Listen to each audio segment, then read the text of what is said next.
અતિભારે વરસાદે અમદાવાદને બાનમાં લીધો છે। 7 કલાકમાં 8 ઇંચથી વધુ વરસાદથી બોપલમાં સ્થિતિ વણસી છે। શહેરમાં અનેક સોસાયટીઓ ડૂબી ગઈ છે।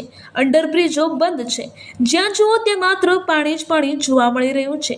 ઠેર ઠેર ટ્રાફિક જામની સ્થિતિમાં વાહન ચાલકો ફસાયા છે। તો પેલેડિયમ મોલ આગળ સીએમ પણ થોડીવાર માટે ફસાયા હતા। અંડરબ્રિજો બંધ થઈ ગયા છે। ભારે વરસાદના કારણે સર્વત્ર જળબંબાકારની સ્થિતિ સર્જાઈ છે, જેમાં સિંધુ ભવન, એસજી હાઈવે અને બોપલ જેવા મુખ્ય વિસ્તારોમાં પણ પાણી ભરાઈ ગયા છે।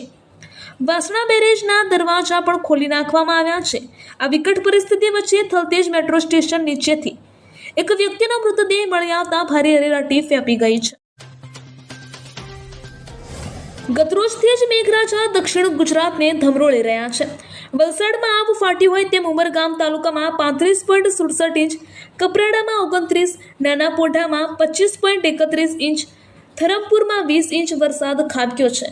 ઉમરગામમાં રાતના 1 વાગ્યાથી સવારના 6 વાગ્યા સુધીમાં જ 17.44 ઇંચ વરસાદ નોંધાયો છે, જ્યારે આજે સવારના 6 વાગ્યાથી બપોરના 12 વાગ્યા સુધીમાં 179 તાલુકામાં વરસાદ નોંધાયો છે, જેમાં પણ સૌથી વધુ સુરતના ઉમરપાડામાં 11 ઇંચ વરસાદ ખાબક્યો છે। રાજકોટના સિવિલ હોસ્પિટલ ચોક નજીક ભાવનગર એન્ટી કરપ્શન બ્યુરોએ મોટી સફળ ટ્રેપ ગોઠવી બોટાદ મત્સ્ય ઉદ્યોગના ઇન્ચાર્જ અધિક્ષકને ₹50,000ની લાંચ લેતા રંગે હાથ ઝડપી પાડ્યા છે। સરકારી કામકાજ માટે ટેન્ડરના વર્ક ઓર્ડર આપવા તેમજ રિજેક્ટ થયેલા ટેન્ડરના ડિમાન્ડ ડ્રાફ્ટ પરત કરવાના બહાને ક્લાસ 2 અધિકારી દ્વારા આ રકમની માંગણી કરવામાં આવી હતી। દેશભરમાં નીટ સહિત વિવિધ સરકારી અને સ્પર્ધાત્મક પરીક્ષાઓમાં પેપર લીક તથા ગેરરીતિઓના આરોપોને લઈને વિદ્યાર્થીઓ અને યુવાનોમાં ભારે રોષ જોવા મળી રહ્યો છે।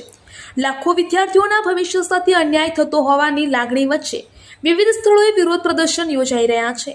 દિલ્હીના જંતર મંતર ખાતે મોટી સંખ્યામાં વિદ્યાર્થીઓ પોતાના હક અને પારદર્શક પરીક્ષા વ્યવસ્થાની માંગ સાથે એકત્રિત થયા હતા।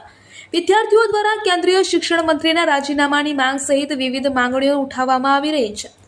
આ દરમિયાન પોલીસ દ્વારા વિરોધ પ્રદર્શન સંદર્ભે કાર્યવાહી કરવામાં આવી રહી હોવાનું સામે આવ્યું છે, જેને લઈને રાજકીય પક્ષો અને વિદ્યાર્થીઓ સંગઠનોને વિરોધ નોંધાવ્યો છે। નીટ પેપર લીક વિરોધની આગ હવે ગુજરાતના બનાસકાંઠા સુધી પહોંચી છે। પાલનપુરમાં જીડી મોદી કોલેજ ખાતે પરવાનગી વગર વિરોધ કરી રહેલા કેટલાક આગેવાનોની પોલીસે અટકાયત કરી હતી। આ વિરોધ છેલ્લા 1 મહિનાથી દિલ્હીમાં ચાલી રહ્યો છે। દિલ્હીના જંતર મંતર પર કોકરોચ જનતા પાર્ટીના નેજા હેઠળ વિદ્યાર્થીઓ શિક્ષણ મંત્રી ધર્મેન્દ્ર પ્રધાનના રાજીનામા અને પેપર લીકને કારણે આત્મહત્યા કરનાર વિદ્યાર્થીઓના પરિવારજનોને ₹1 કરોડ વળતરની માંગ સાથે પ્રદર્શન કરી રહ્યા છે।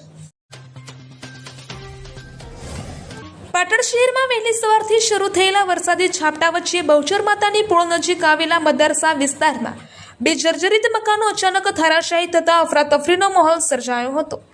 જો કે સદનસીબે આ ઘટનામાં કોઈ જાનહાનિ સર્જાઈ નથી। મકાન તૂટી પડતા તે પહેલા જ સામે રહેતા કિરીટ ખમાર અને તેમના પત્ની સમયસર ઘરની બહાર નીકળી જતા બંનેનો આબાદ બચાવ થયો હતો। જો કે થોડાક જ પળોમાં મકાન ધરાશાયી થઈ જતા મોટી દુર્ઘટના ટળી હતી। બોટાદ શહેર અને તેના ઉપરવાસમાં થયેલા પ્રથમ સારા વરસાદને કારણે શહેરમાંથી પસાર થતી ઉતાવળી અને મધુ નદીમાં નવા નીર આવ્યા છે। લાંબા સમય બાદ નદીઓમાં પાણીની આવક થતાં શહેરીજનોમાં ખુશીનો માહોલ જોવા મળી રહ્યો છે। બોટાદ શહેરની મધ્યમાંથી વહેતી આ બંને નદીઓના પટમાં વરસાદી પાણી ફરી વળ્યા છે। ઉપરવાસમાં થયેલો સારો વરસાદ આ નદીઓના નીરનું મુખ્ય કારણ છે। નદીઓના પાણીની આવક થતાં જ ખેડૂતો અને સ્થાનિકોમાં પણ આનંદની લાગણી પ્રસરી ગઈ છે। ગુજરાતમાં ચાંદીપુરા વાયરસના કેસો ફરીથી સામે આવી રહ્યા છે, જેને પગલે રાજ્યના અલગ અલગ જિલ્લાઓમાં તાકીદના ભાગરૂપે આરોગ્ય આયોજન તંત્ર દ્વારા સઘન કામગીરી કરવામાં આવી રહી છે। આ પરિસ્થિતિને ધ્યાનમાં રાખીને જૂનાગઢ સિવિલ હોસ્પિટલ તંત્ર પણ સંપૂર્ણ રીતે સજ્જ બન્યું છે।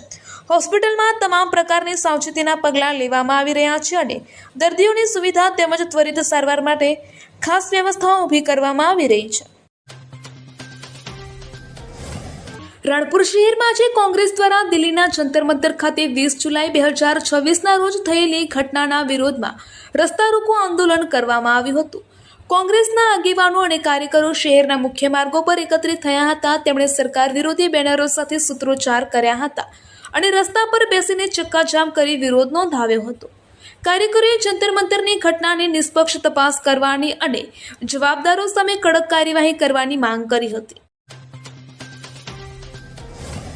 નર્મદા જિલ્લામાં આખી રાત પડેલા ભારે વરસાદને કારણે ડેડિયાપાડા, સાગબારા અને ચિકદા તાલુકામાં પૂર જેવી સ્થિતિ સર્જાઈ છે. આનાથી જનજીવન પર ગંભીર અસર પડી રહી છે. જિલ્લામાં પડેલા ભારે વરસાદના કારણે નર્મદા જિલ્લાના ડેડિયાપાડા, સાગબારા અને ચિકદા તાલુકામાં જનજીવન પર ગંભીર અસર જોવા મળી રહી છે. ભરૂચ નર્મદા સરહદ પર આવેલી મોહન નદીમાં પણ પ્રથમ પૂર આવતા નદી ગાંડીતુર બની ગઈ હતી, જેના કારણે અનેક માર્ગો પાણીમાં ગરકાવ થઈ ગયા હતા અને વાહન વ્યવહાર સંપૂર્ણપણે ઠપ થઈ ગયો હતો.